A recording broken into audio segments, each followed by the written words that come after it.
Jason, was it harder to retire the first time or to come back this time? I think it was harder to retire.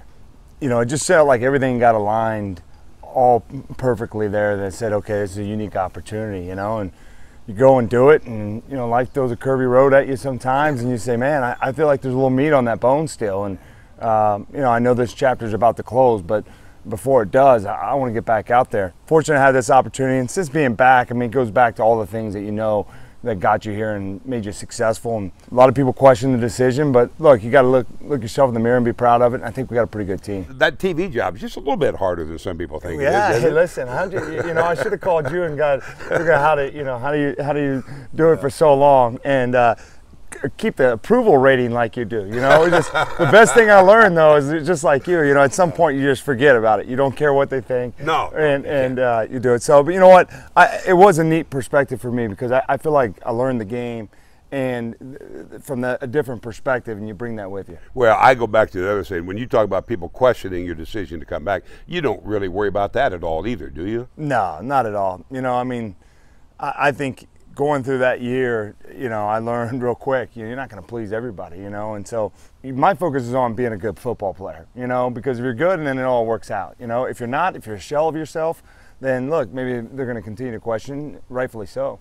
Jerry Jones said the other day that you don't need an NFL rushing champion to win a Super Bowl, and I think the league has proven that over the last 18, 19 years. But doesn't this team need a rushing champion to win, or at least someone close to it?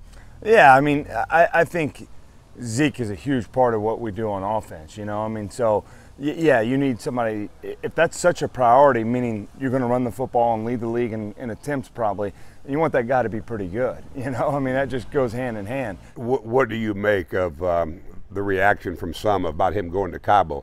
You've got a little experience about how people react to that. Cowboys fans don't like it. I've always thought that was ridiculous, by the way. Yeah. Isn't it equally ridiculous now? No doubt. You know, I mean, he's a professional. He needs to come back and be ready to play, as he will.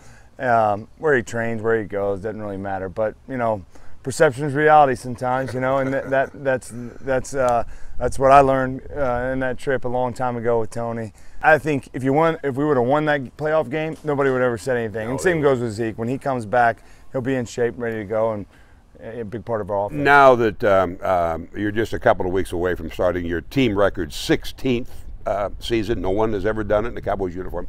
Do we just take the title of Mr. Cowboy away from Bob Lilly and give it to you? Well, listen, there's only one Mr. Cowboy. That's Bob Lilly, you know. So, you know, after I've won the award a couple times, and he finally came out to me, he's like, "Why don't you just take the damn thing and they name it after you?" You know, but. Look, you know what? He's a class act. He's what this game's all about, what Mr. Cowboy's all about. And you know what? I'm excited. I really am. I think it's a good team. I think my role in it, I don't worry about all the other things. You know, just come out and be a good football player, and I think we got a chance.